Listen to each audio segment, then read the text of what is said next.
एक गांव हरी भरी वादियों से घिरा हुआ, जहां पहाड़ों की गोद में बसा था कृष्णा मेहरा। मासूम सा दिखने वाला यह युवक साधारण नहीं था। उसकी दौड़ने की रफ्तार हवा से भी तेज थी, छलांग ऐसी कि पेड़ों के ऊपर से भी गुजर जाए, और ताकत इतनी कि एक हाथ से बैलगाड़ी रोक दे। लेकिन यह शक्तियां उसे विरासत में मिली थीं, उसके पिता रोहित मेहरा से, जिन्होंने विज्ञान के चमत्कार को छुआ था। कृष्णा की दादी उसे दुनिया से छुपाकर रखती थी, क्योंकि वे जानती थीं कि उसकी शक्तियां उसे खतरे में डाल सकती हैं। लेकिन नियति को कुछ और ही मंजूर था। एक दिन एक शहर से आई लड़की प्रियंका गांव में रिसर्च करने आई। चंचलता और हंसमुख स्वभाव ने कृष्णा को पहली बार बाहरी दुनिया की तरफ आकर्षित किया। प्रियंका और उसके दोस्तों ने कृष्णा को शहर आने का न्योता दिया। दादी ने मना किया, लेकिन दिल के हाथों मजबूर कृष्णा ने जाने का फैसला किया। शहर में कदम रखते ही कृष्णा को एहसास हुआ कि यह दुनिया उसके गांव से कितनी अलग है।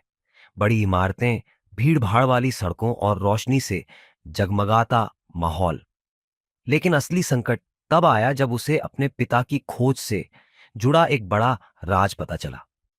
डॉक्टर सिद्धांत आर्य, एक क्रूर वैज्ञानिक जिसने रोहित मेहरा की बनाई हुई एलियन टेक्नोलॉजी चुराई थी, वह अब कृष्णा की शक्तियों का रहस्य जानने के लिए उसे ढूंढ रहा था। जब सिद्धांत आर्य के लोगों ने प्रियंका को किडनैप कर लिया, तब कृष्णा को अपनी असली शक्ति का एहसास हुआ। पहली बार उसने कृष के रूप में जन्म लिया, अपने पिता का बेटा, अपनी दादी का गर्व और दुनिया का नया रक्षक।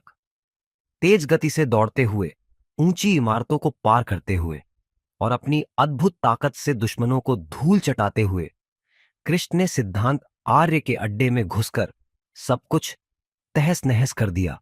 आर्य ने कृष को रोकने के लिए अपनी टेक्नोलॉजी का इस्तेमाल किया, लेकिन कृष अपनी बुद्धि और ताकत से उसे मात दे देता है।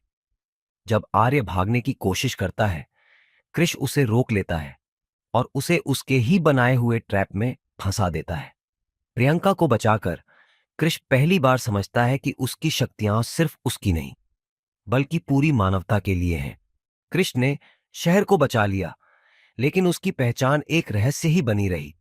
वह फिर से गांव लौट आया, लेकिन अब वह सिर्फ कृष्णा नहीं था, वह था कृष, भारत का पहला सुपर हीरो। अपनी शक्ति को समझना और सही तरीके से उपयोग करना जरूरी है। सच्चाई और अच्छाई की राह हमेशा कठिन होती है, लेकिन जीत सच्चाई की ही होती है। हर किसी के अंदर एक सुपर हीरो छुपा होता है, बस उसे पहचानने की जरूरत होती है।